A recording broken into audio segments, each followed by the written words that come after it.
ठाकरे गटाकडून निवडणूक आयोगाला पत्र देत शिंदे गटाच्या उमेदवारांची तक्रार करण्यात आलेली आहे। वरळीमध्ये मिलिंद देवरांच्या रॅलीत लोकांना 500-500 रुपये वाटल्याचा आरोप अनिल परबांनी केला आहे।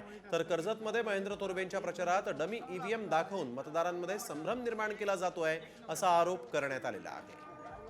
पहिल्या नंबरचा बटन सर्व घरात सांगा बघा झाला, बाकी बटन खराब झालेत। हा बटन चालू आहे आणि कालाची गरज आहे।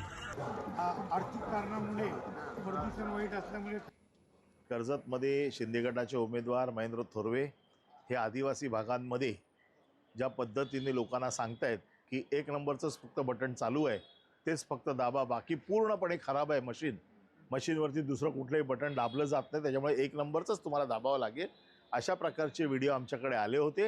हे व्हिडिओ आज आम्ही निवडणूक आयोगाला दिलेले आहेत आणि अशा प्रकारे आचारसंहितेच्या ठिकऱ्या उडवल्या जात आहेत अख्ख्या महाराष्ट्रात। आणि हे सगळं म्हणणं आज आम्ही निवडणूक आयोगाला सांगितलेलं आहे।